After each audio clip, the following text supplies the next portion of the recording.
I didn't do any of the ridiculous movie plots you describe.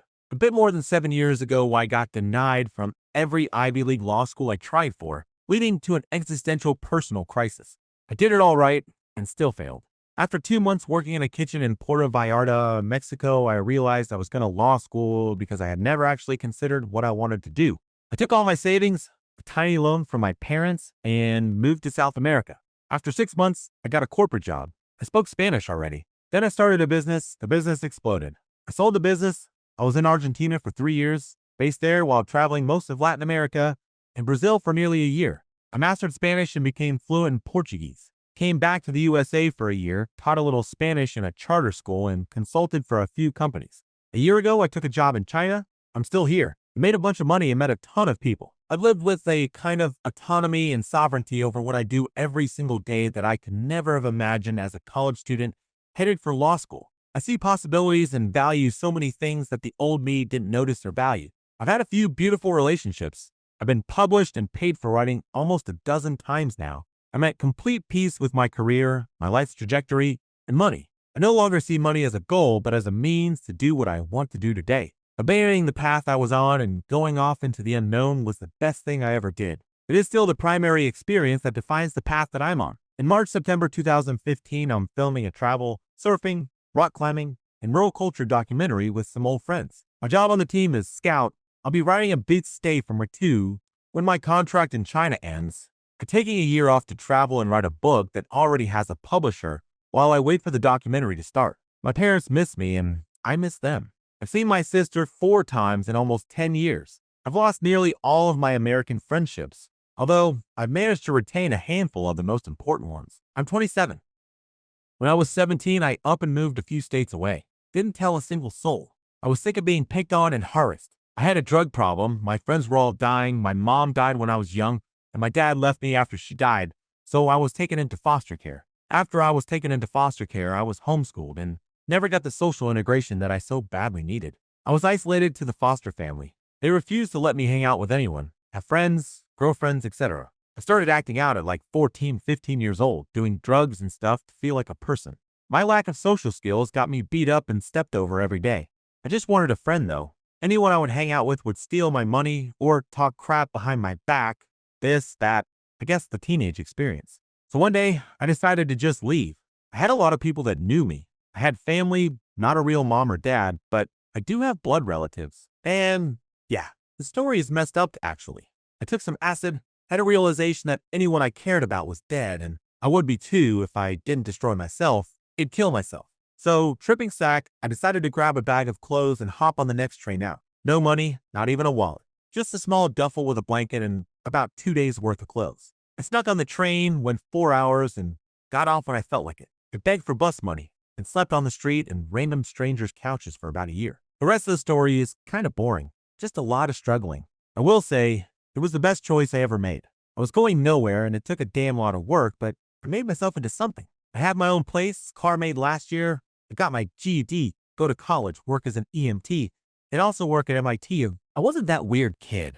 I wasn't being bullied to the point of suicide. Nobody really knew my situation. Well, anyone I was talking to as friends anyways. But that doesn't matter now. People don't matter to me. I concentrate on my own life, my own well-being. I left because I had no one. Now I realize that people aren't worth it. They're selfish, and out for their own well-being. Most of them anyways. Now I'm content with nobody. I'm content with reaching my goals and being the person I aim to be on a daily basis. I could think of an escort girl I came across in Montreal almost 17 years ago. She was born in countryside Nova Scotia, had enough of boringness in her village, so she packed up everything she had and left all her family and friends untold at 16 years old. Came to Montreal with only $22 in pocket, found a clerk job in farm markets, hang around for 1 year in a small flat with 2 other girls. Then she turned prostitution for some quick cash and had also done some softcore sexy pics and videos. When I met her, she was preparing to quit the escort, for she had saved some serious amount of cash. She shared the flat with for 4 to 5 months, found a job in gym, and also did volunteer shift in animal shelter. She met one of my Moroccan friends, stitched up with him, got married, moved to Middle East, and converted to Islam. That is the time she deleted all her social media accounts and left Canada without telling her friends or anyone she had contact with. By the way, She finished a bachelor degree in journalism before going to Middle East. She wrote some articles to promote Muslim way of life online, but I had no account of her life outside that. After about 4 to 5 years, when I met my old Moroccan friend accidentally in Hong Kong, he told me they just divorced.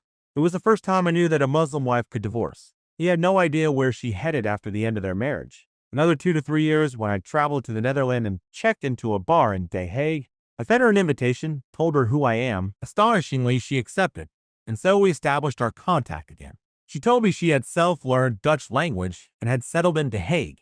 Now we talk from time to time, about once to twice every 4 to 5 months. I never intentionally talked about her past, especially the prostitution history, not even during our private conversation, to show my respect and to keep her feeling secure. Some context first. I'm an Asian woman in my late 20s. Up until 26, my life was perfect on paper. I did everything that I was expected to. Good grades, scholarship student, lucrative career in one of the world's biggest global companies, great boyfriend, beautiful apartment. I did everything by the book. Only I was miserable. I hated my job and dreaded each day. I used to cry during my commute, and even though people would stare, I couldn't help it. Getting dressed in the morning was a monumental effort. I went from really caring about my appearance to not bothering to iron my shirts or brush my hair. Work was literally killing my soul. Finally, after having a nervous breakdown in front of my boss one day and sobbing uncontrollably for an hour in her office, I went to the doctor and got diagnosed with depression. It was a light bulb moment. Suddenly, I thought to myself, what on earth am I doing? Work isn't worth feeling this way. Nobody is forcing me to work here. I can choose to leave. So why am I still here?